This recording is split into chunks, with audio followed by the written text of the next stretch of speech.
Apa kabar? Selamat berjumpa sahabat-sahabat semuanya dalam forum diskusi tentang isu-isu aktual dan bermanfaat. Kali ini kita akan mendiskusikan, akan sharing tentang partai politik. Dalam sebuah negara demokrasi tentunya menjadi sangat mustahil tidak ada partai politik. Artinya bahwa sebuah partai politik menjadi sangat penting sekali dalam sebuah negara demokrasi. Oleh karena itu menjadi penting juga bagi kita untuk mengetahui apa itu partai politik, cara mendirikan partai politik, kemudian juga apa fungsi-fungsi yang ada dalam sebuah partai politik. Oke, mungkin saya awali dengan pengertian partai politik. Pengertian partai politik tentunya kita akan merujuk pada pengertian yang ada dalam Undang-Undang tentang Partai Politik, yaitu Undang-Undang Nomor 2 Tahun 2011 tentang perubahan atas Undang-Undang Nomor 2 Tahun 2008 tentang Partai Politik. Di situ jelas disebutkan bahwa pada pokoknya partai politik adalah organisasi yang bersifat nasional, dibentuk oleh sekelompok warga negara Indonesia secara sukarela dalam rangka memperjuangkan kepentingan masyarakat, anggota, bangsa dan negara untuk memelihara kesatuan Republik Indonesia. Kemudian, pentingnya partai politik karena partai politik mempunyai fungsi-fungsi yang tentunya menjadi sangat sentral di situ. Pertama, partai politik mempunyai fungsi sebagai sarana komunikasi politik. Kita tahu bahwa masyarakat membutuhkan sarana untuk bisa berkomunikasi dengan pemerintah, dengan lembaga-lembaga negara yang lain. Partai politik menjadi lembaga yang sangat penting dalam hal ini. Partai politik menjadi lembaga yang penting dalam negara demokrasi. Dalam partai politik mengemban fungsi-fungsi yang harus dijalankan oleh partai politik itu sendiri. Partai politik juga mempunyai fungsi sebagai sarana sosialisasi politik. Misi, kepentingan, kemudian hal-hal yang harus disampaikan kepada masyarakat tentunya menjadi efektif jika disampaikan melalui partai politik. Kemudian, partai politik sebagai sarana rekrutmen politik. Sebagai partai politik tentunya dia mempunyai proses pengkaderan yang nantinya diharapkan menjadi wakil dari partai politik itu untuk menjadi corong, menjadi perwakilan yang mewakili kepentingan masyarakat itu sendiri. Jadi sebagai sarana rekrutmen politik. Partai politik juga sebagai sarana pengatur konflik. Dinamika di luar yang ada di masyarakat tentunya tidak lepas dari konflik-konflik yang ada.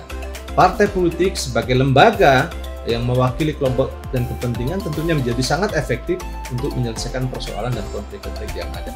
Kemudian tentunya menjadi penting disampaikan bahwa bagaimana cara mendirikan partai politik, di mana kemudian syarat-syarat apa yang harus dipenuhi untuk mendirikan sebuah partai politik.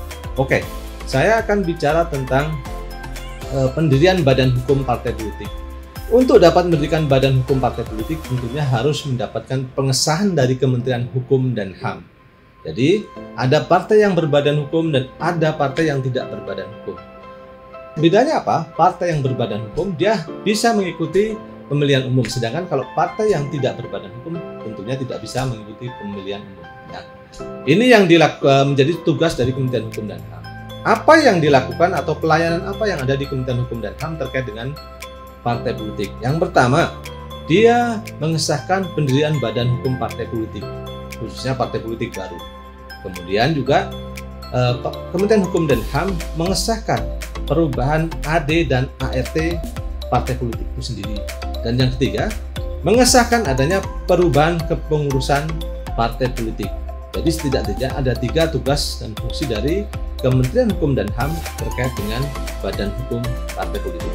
Baik, sahabat semuanya, kemudian kita akan sampaikan bagaimana cara mendirikan partai politik.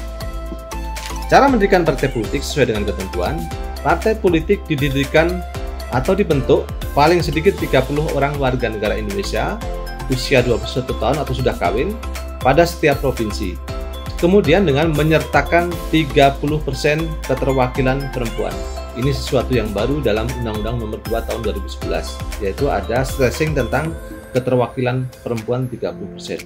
Kemudian, partai politik yang baru tadi kemudian didaftarkan paling sedikit oleh 50 orang pendiri dengan akta notaris yang memuat AD dan ART. Pendaftaran kemudian disampaikan di Kementerian Hukum dan HAM.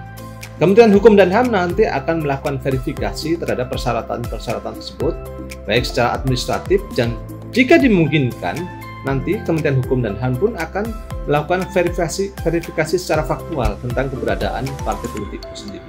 Sehingga Badan Hukum Partai Politik, surat keputusan Badan Hukum Partai Politik dikeluarkan oleh Kementerian Hukum dan HAM, kita harus benar-benar yakin bahwa partai tersebut memang secara administratif memenuhi, secara faktual pun juga keberadaan partai politik tersebut juga sudah dapat kita saksikan. Saya kira menjadi penting juga bagi masyarakat mengetahui tentang apa itu partai politik, cara mendirikan partai politik.